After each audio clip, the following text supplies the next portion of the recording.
Good morning, everybody. Good morning. Welcome to Beyond the Binary. Welcome to Beyond the Binary. This is WGBX 91.1 radio, community radio here in Southern Illinois. We have some awesome queer jams to play this morning, as well as some very interesting stories, of course, that we're going to be going over right after a song. Absolutely. Our first song is by a YouTube user who goes by the handle DebaserZ. And DebaserZ, who I'm hoping to have an interview with in the next couple weeks here, takes hold of songs and, quote, gender neutralizes them, which renders a whole different meaning to them. So we're going to start with a song, a rendition of a classic, if you will, from the 90s or 2000s. I'm not exactly sure. Is this Avril Lavigne's? Yeah. Okay. All right. So we're going to start with that one there. Hi. Okay, so that was DebaserZ. Hello. DebaserZ. Hello. Yeah, and what that person is doing is gender neutralizing music. Yeah. Like I said, I'm hoping that we will be getting an interview. This person is interested in doing an interview with us to talk about what it means to gender neutralize music and what the kind of the implications of that are, or what it kind of does to the song, right? Like the original song by Avril Lavigne is called Skater Boy, right? And it's a very heteronormative tale of girl meets boy.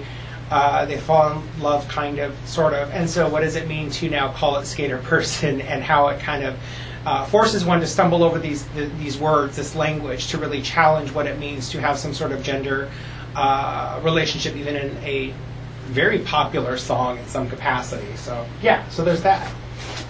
Right, okay, well... Did you want to add anything to that? I don't know.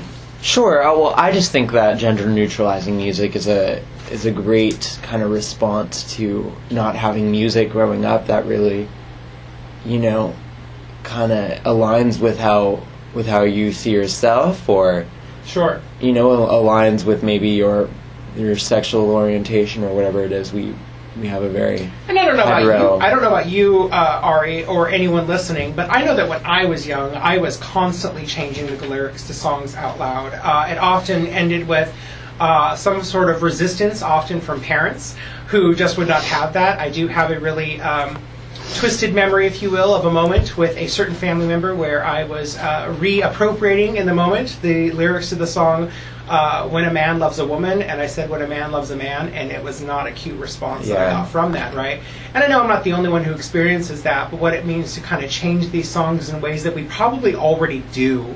And that might be something interesting for people out there that maybe want to post on Facebook. What songs have you changed? Sure, and if you're not changing it, you know, the lyrics specifically, you know, when you're singing to the song or what have you, that feeling is going to relate to you personally. Yeah.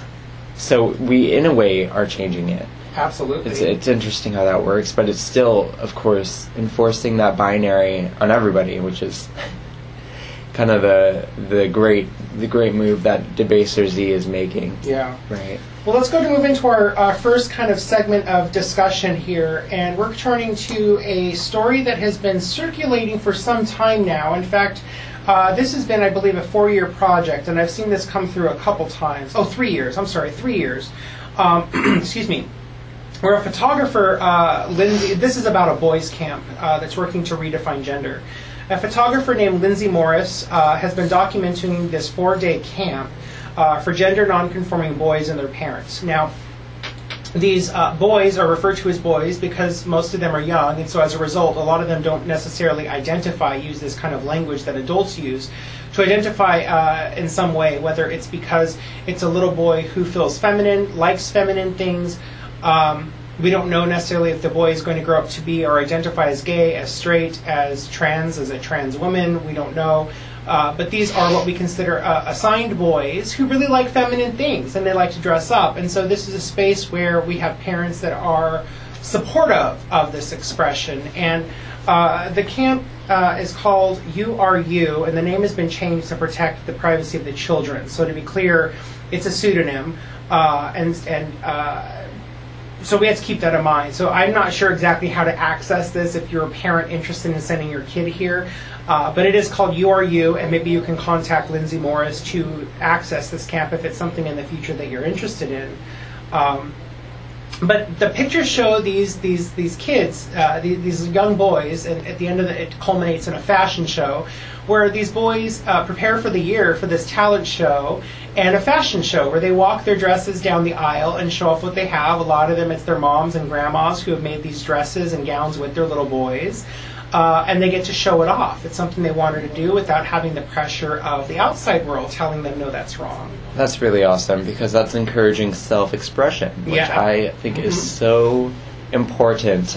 Absolutely. As someone who was not able to express myself. And increasingly, Aria and I, we see little young boys who are dressing in interesting ways.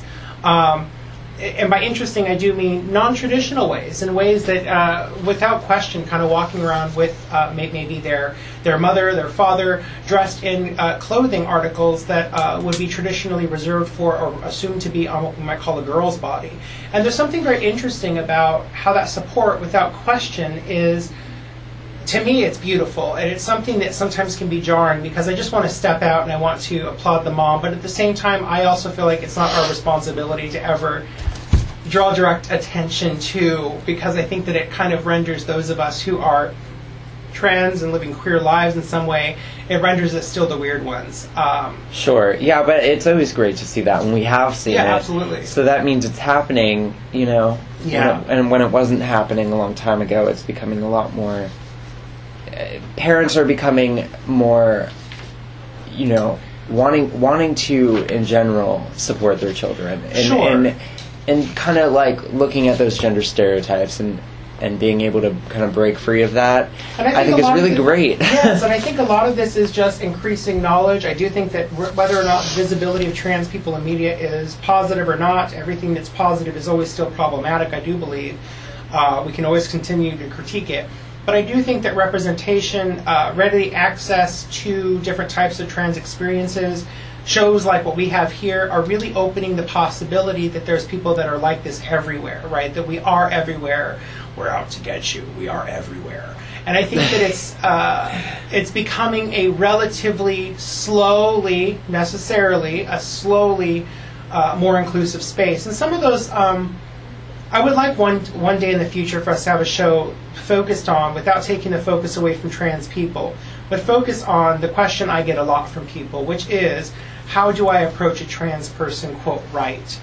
Correctly, or what, right, yeah. What is the pronoun I should use? And for me, it's always been, like, for me, it's never been a question. It's a matter of how is the person presenting. Okay, right? That is, because I get this. Tangent, but it's a very important tangent that's connected to these little boys that in some way are presenting. And regardless of being called a boy, if they were adults specifically, and even kids here, this is why I trouble with why they call them boys. But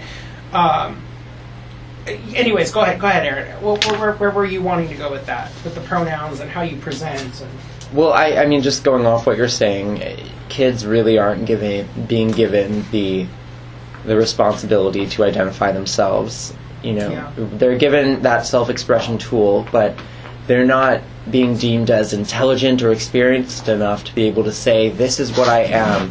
Yeah. You know, I am transgender. I want to wear these clothes. They're pre-warned and kind of intimidated back into maybe a gender role. Yeah. So they're not really given that respect in a way, and I think that kind of, at a very early stage, takes away a child's agency over their body. I mean, there's so many reasons why I think self-expression is important, but as far as, you know, approaching a transgender person, I definitely think we should have a topic focused on that. I think we should. And again, it's not to say that, I want to be careful that, you know, that we're not taking the focus away from trans people, right? We don't want to make it a space for non-trans people, but rather how to approach trans people in productive and, I think, affirming ways. And I'm always asked. I am always asked by people who you know, they walk up to me. I have strangers walk up to me and ask me if I'm transgender, and then they tell me their tales of difficulty with, you know, dealing, I suppose, with transgender people in public and not knowing how to respond when they find out. It's an awful discussion. Not knowing when they know. It's a frustrating discussion, but they definitely are asking, and, you know, it's frustrating. It's frustrating. Yeah. You know. And I can tell by your response right there, tiring. Right. It's exhausting. It's exhausting to have to educate people over and over again and have to deal with they're apologizing if they mess up on pronouns, And it seems to be across the board for LGBT folks, and I would imagine for all forms and types of marginal bodies, that when you're outed as this thing, whatever it is, right, that all of a sudden magically, this is what I always got when I was younger, when I was first identifying as a gay boy. Magically, everyone in the world that I came in contact with had a gay uncle. And it was just so miraculous. And it made me start thinking, no, you don't. You just have no other way to talk to me except through some imaginary person that's not really there. Sure. Right? Like, oh, I didn't know. Like, I have this uncle that's gay, and, we're really supportive of him. That's great. That's wonderful. Would you like a sandwich? We should go get a sandwich. Like, right? That's what I want to talk about. Not about your uncle or these hypothetical stories. But I suppose that being said, this segues into this interesting thing that was posted on the interwebs by the Trans Student Equality Resources. You can find them on facebook.com/trans student. And they have posted some 2012, a study from 2012 of 433 individuals comparing trans youth with supportive parents to trans youth with unsupportive parents. So here's some of the findings here. Those trans youth that reported high self-esteem, 64% of those with supportive parents reported high self-esteem, versus only 13% reported high self-esteem if their parents were unsupportive. Looking at housing problems, 0% of trans youth with supportive parents had problems with housing, versus 55% of trans people with unsupportive parents have had housing problems, which I think that you can attest to, particularly as someone who struggled with housing problems and trying to locate that type of experience. I sure did. Excellent. Yeah, no, it's definitely a reality. It's a reality for trans people. It's that many trans people are homeless, and I'm going to also talk about this further later, but Absolutely. continue. Described mental health as very good or excellent.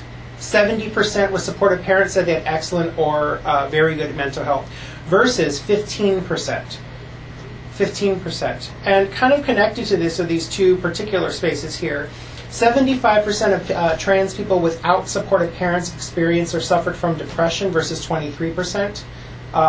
And finally, 57%, this is a stark one here, 57% of the folks who had non-supportive trans parents attempted suicide versus only 4% of trans people with supportive parents. And there's something to be said, about statistics, and I don't know the specific breakdowns of how many individuals were had supportive versus unsupportive. So I don't want to just take these at face value and say, "Yay, this is truth!" But there is truth to these statistics still, and there's a base understanding that the very base understanding of supporting your child, trans or otherwise, leads to a better, more self-satisfied life, right? That if nothing else, it's going to be difficult already, but that particular location in the family is one dynamic that can maybe be erased through support. If it's there, some people who don't have that have chosen families, and yes, and absolutely. That's also really wonderful. A chosen family being a family that maybe a queer person of any sort is going to find outside of biology. Yeah.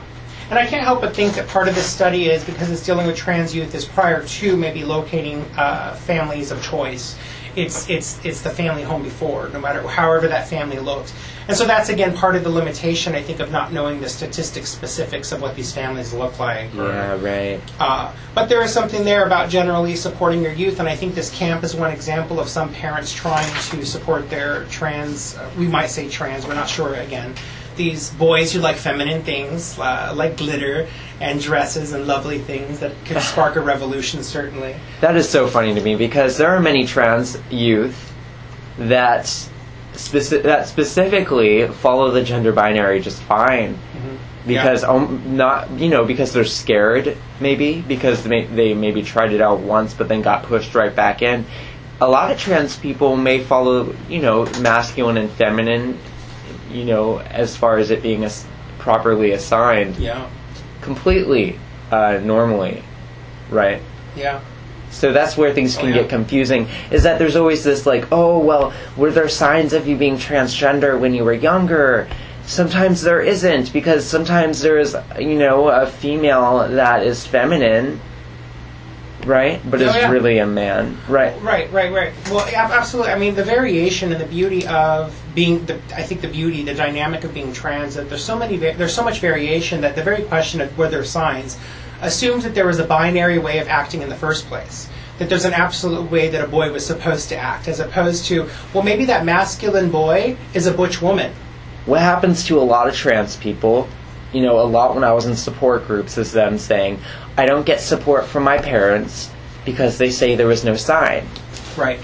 There was no sign. They're saying you chose this later, but that's not how gender works. It's not, especially if there's a certain degree of repressing the degree to which one can express that self, right? So the interesting thing when I hear a parent who says, and I'm not a parent, I don't know that I'll ever be a parent except for to my dogs, and Bert. But when we hear something like there weren't signs, well, that's not true. There were probably always signs. It's just a matter of what do you choose to see versus what you choose not to see. And that's also an important discussion as well, because I personally dealt with that. Yeah. Let's go to move into our next discussion here. Aria has this one here. Cool. Yeah, this is being black and transgender still on the margins is what this new story is called. Now, with DOMA being struck down, we're starting to want to focus on what else is there to deal with, right? What else is there to work with? What else is important? Who are we looking at now? And this is kind of looking at activist Janet Mock, who spoke to The Root about the transgender community's ongoing fight for equality. Mm-hmm. Employment and housing discrimination remains a daily hurdle for transgender people. 1 in 5 transgender Americans have experienced homelessness because of discrimination and rejection by family. So right now I'm just kind of going over with the turmoils that trans people are still facing, that are in the LGBT community, but of course are still facing it. 29% of homeless trans people report being turned away from shelters because of their gender status. 78% of trans Americans experience workplace discrimination. And in general, trans people face a lot of discrimination. I want to break in places where bureaucrats can exercise individual bias and prejudice. Yeah. What did you I kind of want to break down 2 points there real quick for our listeners who may not quite grasp. We hear these types of general statistics, right, of trans people are turned away from shelters or face workplace discrimination. How does that look? I feel like it's important to talk about what that looks like, or why that is, or how it functions. So if there is a shelter, for instance, that has a religious credo that says that this is a religious institution, you have to attend to that. A trans person can be seen as walking sin to some of these spaces. And so in one way that could be a way in which religiously someone gets turned away by being someone who just embodies sin, right? Just complete ridiculous kind of rejection of that body. Another way through these homeless shelters that trans bodies get turned away is that if it is a gender-specific space and you're presenting in a gender that they're not perceiving to be the, quote, real gender, then they can also turn you away. So a woman's shelter and it's a trans woman, and this trans woman is not passing well enough for the people who are gatekeepers for this space can turn you away for being a, quote, man in a dress. Exactly. And usually that is legitimated with, this is a space for women who are survivors of violence, and you as a man in a dress are here to spark up more violence. And so this is the way that this works in these spaces. In terms of workplace discrimination, a trans person that simply does not pass cannot get as far as turning in a job application without getting laughed at in the face or turned away outright.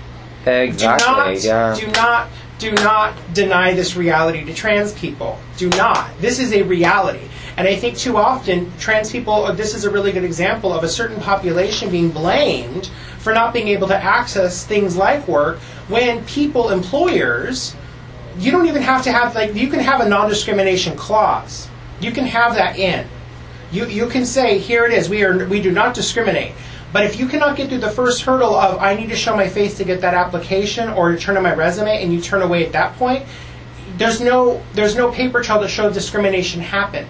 And this is where it's that first hurdle that trans people often cannot get through. It can be complicated, but we do have a success story next. Sure, absolutely. We do. I mean, this happens all the time, and mostly to people of color who are often ignored when it comes to these statistics. But here we have that black trans people have an unemployment level of 26%, 2 times the overall rate. And 34% of transgender African Americans reported living below the poverty line with income of less than $10,000 a year. More than 20% of black transgender respondents reported being HIV positive, compared with 2.64% of trans people overall, and 49% had attempted suicide. And this article says, an inconvenient truth is that there is prejudice, even within the gay community, toward transgender people, making them a minority within a minority. What? Right. And the Root is speaking exclusively with Janet Mock about this, who has a hashtag, and is the founder of this hashtag, Girls Like Us, which serves as an empowerment community encouraging visibility and political action for all transgender women, especially for those of color, which I think is great. So how do you think this functions in terms of it being a success story? What do you think that this could accomplish as a hashtag? What do hashtags are becoming something? Hashtag creates connections, it creates community, it allows people to get in touch with each other. And what's the hashtag on this one? Hashtag Girls Like Us. Girls Like Us. A hashtag that has been specifically for and will these folks, whoever writes, like on Twitter or Facebook, are you hashtagging this with your story of your experience so that you can? Sure. I mean, you can in general look at the hashtags. You don't have to participate, but I think it's great to have somewhere to reach to. If it seems, if you're a person of color. So this is in one way trying to show across experiences that you're not alone, that you're not the only one who's faced this type of discrimination, that you have other people to talk to, perhaps, instead of maybe turning to something like suicide, but saying there's another option here too. Try this first. You can look at it that way. What I like this focus being on, a place for people of color to be, because it's not often that queer spaces are, not dominated by white people, such as such as myself. So I like reading about something like this. That there are spaces out there for people who have a different transgender experience that absolutely. I, of course, will not be able to understand. And as someone who's been a part of many queer spaces and transgender spaces in general, I know that it can be tough. So. Sure. And this really kind of brings me to ongoing dialogues. I mean, as everyone out here, we have a couple minutes, and we're going to move into our halfway segment with the song, but I just want to mention this real quick, too, because it's very important right now, is that on Saturday, the verdict against Zimmerman came out, right? That we have this acquittal. That there's no justice for Trayvon Martin. I personally am exhausted talking mostly to white people about how whiteness functions. The Transgender Law Center, along with a conglomeration of various LGBT groups, have signed an open letter basically in collaboration with and allyship with organizations in support of justice for Trayvon Martin. Because increasingly, and the Transgender Law Center was one of these key signatories on this particular letter. And part of this is that because of the intersections, just the statistics that Aria was just reading here, that when we talk about trans people of color, particularly, trans people of color in general, but trans women of color certainly, that the discrimination becomes absolutely astronomical as well. And so what happens to Trayvon Martin can certainly happen to any brother or sister within the LGBT community. And so to see these two things as absolutely at odds with one another is completely missing the point. And in fact, there's one person on Facebook that I personally had to defriend. When she wrote the following after I had said that I will be defriending anyone who is a Zimmerman apologist, and she wrote this on her Facebook page. It was something along the lines of, "What? We're defriending people over Zimmerman? Get off my wall! wasn't my support of gay rights enough? I remember that. My mouth dropped, and I was like, no, it's never enough. How dare you? The assumption is that there are not queer people of color, that somehow Trayvon Martin, this case about stand your ground, does not pertain to queer people who also want to stand our ground. We have Cece McDonald, who in another state stood her ground and is now serving time behind bars. Right? Yeah, and she is specifically of color in Zimmerman's case. Oh my gosh, it's just... It's rather frightening to have these sort of comparing instances when they're so different. Absolutely. They end so differently. We have Cece McDonald, the trans black woman who defended herself when someone was trying to murder her, killed someone in the process, and ends up in jail. That's right. There's just no justice when it comes to white supremacy. Yeah. Can I say that? Oh, of course you can. Of course you can. All right, we're going to go ahead and move into a song here by Alex Davis, who we had an interview with a few weeks ago, who Aaron refers to as Hunky. I believe it is. Is that the word? Oh, yeah. Hunky. Alex Davis. The song that we're going to play here is Can't Fool Everybody. All right.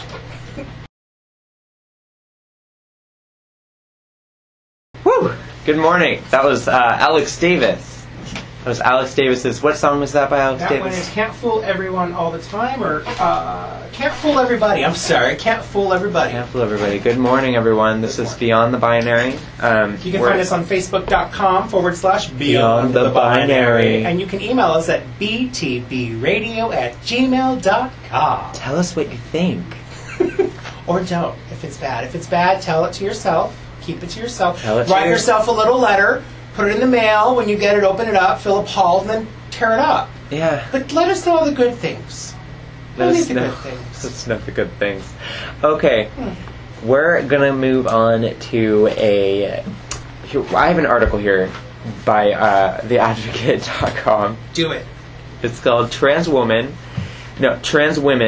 Wins Employment Discrimination Suit Using Civil Rights Act. This is historic that this happened. We were just talking before about how difficult this is for trans people in the workplace to defend themselves because nothing really works for them, and it can become very distressing. And I have many, many friends who are trans that are discriminated constantly in the workplace. Okay. So, for the first time in history, this article reads that the federal government is standing behind transgender employees who say they've been discriminated against because of their gender identity. We have a woman here who was subjected to physical and verbal harassment at her job with a federal contractor in Maryland. And the woman filed a complaint with the EEOC, which is the Equal Employment Opportunity Commission, last year. And she defends herself under the Title VII, which prohibits discrimination on the basis of sex. Yeah. And she wins this case, right? And that's pretty amazing. You know, she says here, I never thought in my life that it would be over. And Macy told this to who she was being interviewed by. But to have it not only be over, but to have them say, yes, unfortunately, your civil rights were violated. They did do this. To have that vindication, it's surreal, she says. And I think that's really awesome. I'm sure to feel that and have people recognize, wow, this is happening. I'm not crazy. You know, people are discriminated against me. I'm not just the crazy trans woman, you know, or the crazy trans person in general who has problems, you know. So what does it say there? What happened? I mean, was this other person who is the harasser get fired? These people get fired, relocated? Does it say anything like that? I'm wondering how some of this works. Well, it doesn't say anything like that. What it says here is that after investigating her claims, the Justice Department declared on July 8th that the ATF discriminated against Macy based on her trans status. You know, they're just saying that they're validating what happened to her. The ruling came about because Mia Macy, a transgender military veteran and former police officer, this person was denied a job with the Federal Bureau of Alcohol, Tobacco, and Firearms. And after issuing Macy a job offer. Macy, who was presenting as a man in the early stages of the hiring process, informed her new employers that she would be reporting for work as a woman. Yeah. When the ATF required proof of Macy's legal name change, and she gave them that proof, they ignored her. Right? They stopped responding. Macy contends that the bureau stopped returning her calls and abruptly filled her position with someone less qualified. Wow. Something extremely disheartening. I mean, imagine that. You're, if you're not transgender, but imagine, you're finally doing something about your strife throughout life. You're choosing to transition. You're choosing to become yourself, and it keeps working against you when you're trying to be successful in society, and it can be a really difficult path that all transgender people are working with. Well, I think it's interesting because this is a really good space in terms of where intersecting identities kind of function, right? That this is a similar experience to women. The glass ceiling would be one way that this gets expressed, right? Yeah, definitely. That the job goes to somebody else constantly. Of course. That in terms of race, that constantly someone with a lighter skin tone with a certain type of variation of white privilege is going to typically and usually get the job before you. That this is a really good space for different types of organizing across the board, particularly a trans woman here, with women who are cis and trans otherwise, and also with all sorts of folks of color that experience discrimination in the workplace. Yeah. Right? I find that very interesting and very important in terms of what this word means. Absolutely. I like to see that transition as like a medication with side effects. Sure. I like that. And you know what? That kind of brings me to our next story here, which comes from Huffington Post. Excuse me. And this one is called, and I'm just going to go through these, and I'm going to have you have a dialogue with me as we go through these. 10 things I wish I'd known when I started my transition. And this was written by trans women, so certainly I think that in this space we're going to have far more connection to some of these. So number 1, brace yourself for beauty culture. Right. This person didn't understand how toxic beauty culture was. That's fascinating to me because I feel like I was aware of it. It actually, in a way, was affecting my body directly because I wanted to be pretty. I wanted to look a certain way. I was always looking in the mirror and not seeing what I saw in the magazines, what I saw as being perceived as woman and as beautiful. Well, it says here, it helps me to maintain a sense of perspective. Many trans girls, including me, have a habit of romanticizing the cisgender experience. A month or 2 into my transition, I told my girlfriend that I couldn't wait until I could look in the mirror and see a pretty girl staring back at me. And then her response, you realize that's never going to happen, right? You're going to look at your reflection and feel unsatisfied, just like every other woman. Right. That's great, because even true. Women aren't performing women correctly. Right. As far as these beauty standards go, and we're really relating this to cis supremacy because... Which is? Cis supremacy is kind of putting the binary in front of everything, right? Right. As though that is the man only and way woman. of being. Right, as you're either a man or a woman, and this is how you be a man or a woman, and it speaks towards heteronormativity. It's a large subject, cis supremacy. Absolutely. But that's the language we're using. Yeah, and it helps to explain kind of how this beauty culture functions, particularly for trans women. And we find it, okay, this is very, this is for me as a feminist, as a trans feminist in specific, where I like to talk about transmisogyny and talk about how, trans women are dealing with a type of misogyny, right? Yep. And that totally brings that up, is that we're facing this idea of wanting to adhere to cis supremacy, which is, having facial feminization surgery, which is doing all of these things, putting on tons of makeup. I'm often told to wear a wig. I'm often told to wear more makeup. I'm not told to embrace, what I have. I'm told to mold better. Right. It can be really difficult. And because, that term transmisogyny is very important here because it's partially how I understand transmisogyny, how it functions in terms of this beauty culture here, particularly for trans women, is that internalization that being trans and looking trans, whatever that looks like, is wrong. and something that you learn to hate about yourself. Yeah. And I think that a large hurdle of being trans in terms of starting that transition, and this includes even for me, is learning how to get over that internalization so that one can embrace the way that one is and how one can mold oneself for oneself. You know, that's why I liked hearing about the past stories of male children kind of being able to express themselves, because I think this type of thing starts happening when you're really young. And I remember when I was divided upon, I tried to go with the girls. Often tried to go with the girls, but I was denied that. That's when I learned that you're either this or you're this. Yeah. And that's how society works. And that's where gender repression comes into play. That's when your idea of gender becomes distorted by these beauty standards and standards set up by cissupremacy. Yeah. Well, let's go and say number 2. Number 2 on the list is say goodbye to male privilege. This is something that for her, apparently she says here, she marks herself as being she presented as a normative guy and grew up in a white middle class experience. And so for her, she never realized how much male privilege came with that until she started transitioning and it got slapped in the face, right? That this is now gone. I didn't experience too much of that, which is very interesting.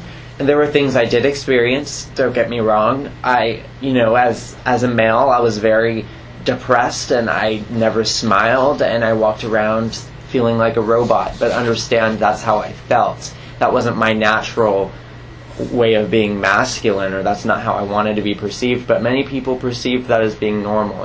Nothing's wrong with me. Well, as a woman, if I'm quiet or sad or I'm not smiling, I'm often told to smile. I'm told to be delicate all the time, and I have to be a certain way all the time. So that's where you could say there was some inherent male privilege, but I often want to say that I don't think many trans women ever had male privilege, and I'm not going to dismiss the fact that maybe they got jobs, before, and they got a lot of money and are able to transition and what have you. Continue, I'm sorry. Well, some of the things that she talks about, like for instance, having to now be twice as assertive, particularly in the workplace, than beforehand. So, for her, when she transitioned as a man, right beforehand, when she was still presenting as a man, she didn't have to assert herself as much. When she transitioned and began transitioning, she had to start asserting herself more to be listened to. And so she started realizing that she wasn't taken as seriously as quickly. She also realized, for instance, certain things that women experience constantly, which is that random men are going to start commenting on your appearance for no reason at all. That sexual harassment is a routine thing. Through transition, this becomes more... So the male privilege is not having to see any of that. Sure. It's not realizing that, you don't have to assert yourself. You're allowed to just speak. But versus when you transition, all of a sudden you have to speak the same thing maybe 2, 3, 4, 5 times before someone even starts to hear you. And that's interesting, and I think this is, of course, we're speaking very generally. We're speaking towards a majority. Not everybody is going to have the same experience. We know here at Beyond the Binary that privilege is relative. Absolutely. And because that's certainly right. This is this person's experience, because this wasn't completely my experience. I had trouble being assertive and outspoken because of my depression that had to do with my gender. This person didn't. They were heard. And that definitely attributes to something that we call male privilege. Absolutely. Number 3, people will surprise you. And this one, she talks about how she realizes who her real friends were, how many people she lost as a result of beginning transition, and people's true colors when they start tiptoeing around issues, and people who go out of their way to compliment the trans person on their appearance when trans people can see right through it every time. I have a problem with that. Oh yeah, it's usually us just smiling like, oh, that's kind. It's totally obvious. I like being complimented, but it can become a little superficial at times, where I feel like I'm just being complimented because I'm a trans woman, and I don't. It can become difficult, so it's funny that you say that. Yeah. Well, it's a real thing, right? It's this, how fragile do you suppose the trans person is? I mean, they don't need the compliment. They just talk. You don't need to say you're beautiful. It's so great to just have a normal conversation. But, I mean, women do compliment each other, and I've discovered that as well. But there is something to say about being a trans woman and being over-complimented in this very superficial way. Especially when there's a room full of cis women, and then you walk in, right, as the only trans person, and then you're the only one that gets complimented. Yeah. Yeah, it shows itself in those obvious ways of you went out of your way to do this. And that's your way of dealing with your own guilt around cis privilege. It's your way of dealing with, I don't know what else to do except to say, you must think you're ugly. So the problem with this is that I'm not going to blame a cis person for complimenting me. Mm-hmm. It's that this is playing out no matter what. You know, whether or not the cis person or the trans person likes it, is that there is going to be that insecurity, there is going to be that discomfort. Sure. And I think that has to do with cis privilege. Absolutely. Okay, let's move on. So number 4, prepare for microaggressions. And the microaggressions are going to be the small ways that, here's her own definition. In my case, it's every time a well-intentioned friend posts an article about a trans person on my wall or remarks on my physical changes since the last time they saw me, or every time someone asks if my girlfriend and I are sisters, even if we're holding hands. It's the little interactions that happen every day that remind you that you're different in some way. Those are what she's considering microaggressions, which connects back to the over-complimenting that in some way is a way of saying, I'm different. Nothing makes me feel more like a tranny than when someone highlights every change that goes on and compliments every little detail. It can be a little overwhelming. I love compliments. Please compliment me. But I'm just saying this goes on sometimes, and it's okay. It's normal. It happens. Sure. And, she is careful, and I really like this footnote that she puts here. Unfortunately, many trans people, especially trans women of color, face more than just microaggressions. They're often subjected to discrimination, violence, and institutional hostility. I realize that I am incredibly privileged, and in no way am trying to diminish just the struggles of others. But microaggressions are still unpleasant and something that I was not prepared for. I imagine trans people of color have a very different opinion on how privilege operates during a transition. And that's part of that relative part, right? The privilege is always relative, and it's not always going to be the same, and it's based on all kinds of dynamics that are functioning here. Which a lot of people have so much trouble with because they deal with the absolute guilt that's supposedly placing on them. Well, she talks about trans women of color here, but she also comes from a white middle-class family. And so as a result, when we talk about a white trans woman who comes from a working class family, that experience is going to be far more than microaggression as well, right? It's going to be microaggressions plus. But I also would like to suggest that this person writing this also deals with more than just microaggressions. That's across the board, I think, as a marginal experience. Okay. Number 5, go to therapy. She says, seriously, go to therapy. It's important for you to go to therapy. I didn't realize I needed to go to someone to talk to. What's difficult about that is a lot of trans people are discouraged by therapists that are cisgender. Yeah, and I think that part of that is finding someone, and maybe this is another part of her having access to insurance that she can find a well-intended therapist. Number 6, pursue other interests. I like this one. It's finding hobbies because transitioning can consume your time. It's a huge undertaking and can drain you, she says here. And so for her, it was finding something, no matter what that was, to do as well. I don't know how, that's got to be difficult for a lot of people. Number 7, take a deep breath and be patient. She says hormones work magic, but it takes a long time. Number 8, save money. I think that every trans person knows it costs a lot of money to transition. Yeah, transition. That's the other thing that's cis supremacist about this. Yeah. Not only that, but capitalist, is how much money that we put into our transitions. Absolutely. Should we go over this story at all, or should we wait? Should we go? Yeah. Don't expect transition to solve all your problems, and you do you best. I like that, because that's important. Transition is not going to just take away your depression. It's not going to magically erase all your problems. Anyway, I wanted to go over this last article I have by Think Progress. A school threatens to kick out a transgender nursing student for using the restroom. Alex Wilson is working to become a licensed practical nurse. And okay, I know what happened in this story, so I don't need to completely go over it.